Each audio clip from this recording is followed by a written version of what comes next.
Hello guys, my name is Anna and I vlog daily from Ukraine since the start of brutal Russian invasion. So if you want to know more about real life in Ukraine during these challenging times and you support my country, please subscribe. This is the easiest way to demonstrate your solidarity and to spread information about Russian war in Ukraine, Russian crimes and Ukrainian resilience. On my channel, I like to talk about things that are important, and for a very long period of time, I wanted to speak about the good Russians because this is one of the central messages of Russian propaganda that they actively use when trying to deny the need of sanctions or allowing, for example, Russian sportsmen participating in the Olympics or doing something else.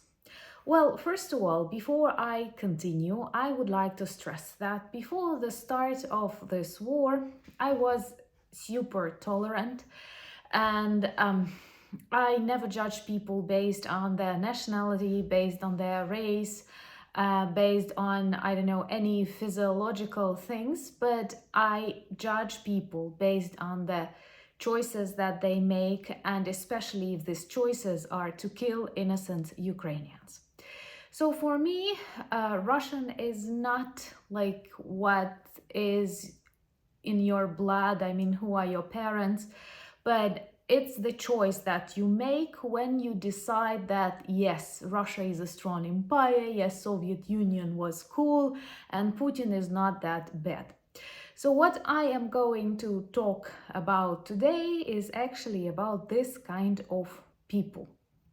And also you have to keep in mind that I am not a person living somewhere far away observing this war online, but I am an active participant. And 2 days ago, my city was targeted with Russian missiles, killing 3 civilians. So don't wait for me to be neutral, but honestly, I do not encourage you to be neutral in Russian war in Ukraine, as this is one of those rare wars where you can clearly see what is evil and what is good. Just as it was with Hitler and Nazi people, it was pretty obvious that the problem is not in Jews, in Poles, or in Brits. The problem was definitely in Hitler and millions of his supporters.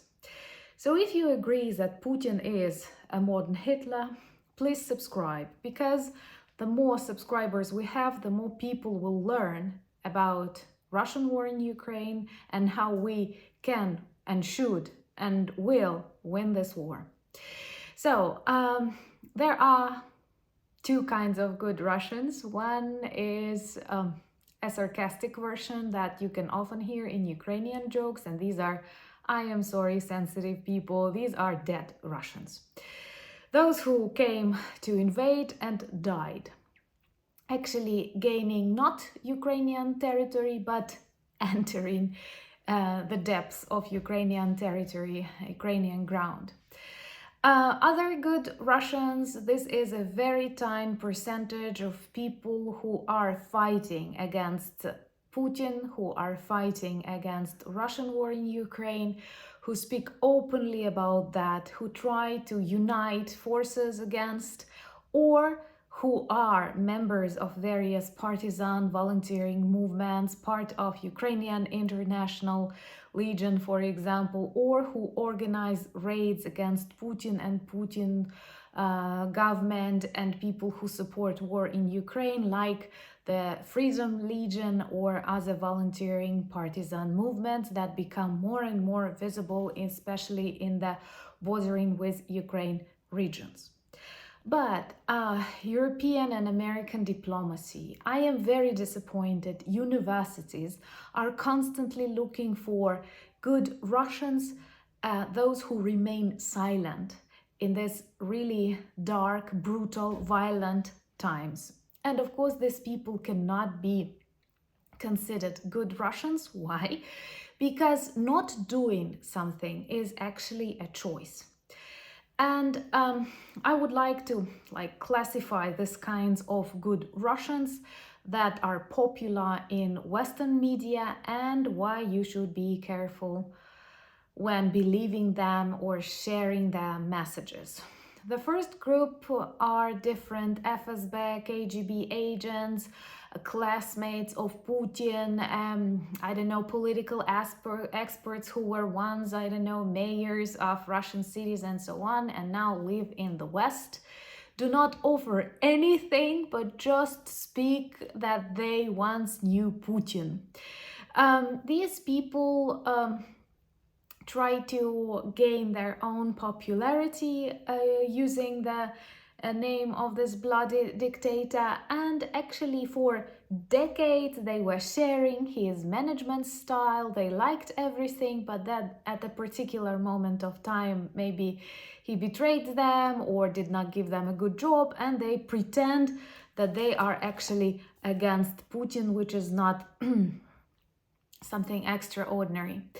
Then, of course, there are people who come from culture and education, and typically these fields, they are respected, and people who work there are intellectual, they know how to speak, and the world, lots of cultural centers, they were always focused not on Slavic languages but on Russian language and so on. It's really difficult for them to break these connections, and they start substituting, doing a very serious crime, equating Ukrainian victims to Russian people and trying to say that Russians are also victims of Putin's regime, and just the same sacrifice. Russians are paying as Ukrainians. This is a total bullshit. I'm sorry, no scientific term to say it, because Russians came to invade Ukraine. Putin is a product of their society. They had years to change him. They had years to protest. They did not choose it.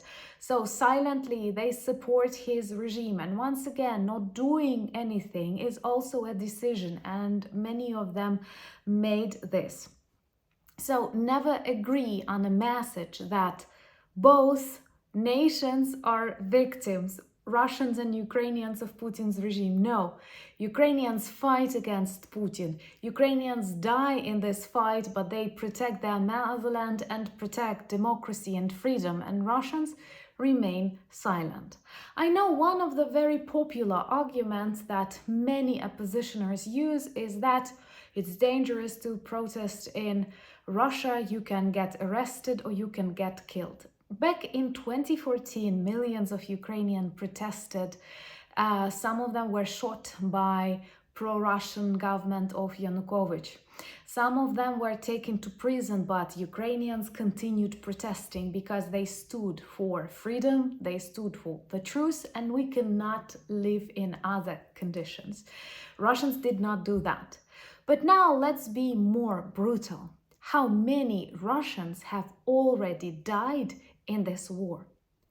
250,000 people minimum. 250,000 people. No protest could have finished in the death of so many people. So actually, by choosing to remain silent, they sacrifice more. And of course, more Russians will die in Ukraine, I am sure. I do want this war to finish soon, but I do understand it cannot be in a month or a week, so it's very likely that the number of Russian orcs who will die invading Ukraine can reach, I don't know, 500,000 or something like that. So anyway, I would like to stress your attention that this is a choice, because actually they come to die in Ukraine. They don't choose to die heroically somewhere close to the walls of Kremlin, overthrowing their dictators that is a president during the whole lifetime of many Russian soldiers. Because think about how long Putin is at power, and no one actually challenged him, and no such things were happening. Also, another important thing, I would like to give you like an illustration that many people who come from captivity say that, for example, one of Ukrainian volunteers, Tyra, she shared her experience that there was one kind medical personal woman when she was in a Russian prison, who gave her some pills after some tortures, analgesics. And when this Tyra was suffering, that medical Russian lady asked her, "Why are you crying so much? Doesn't your husband beat you?" And she said, "No, of course, like that's not common in Ukraine." And she said, "What? Is he a man?"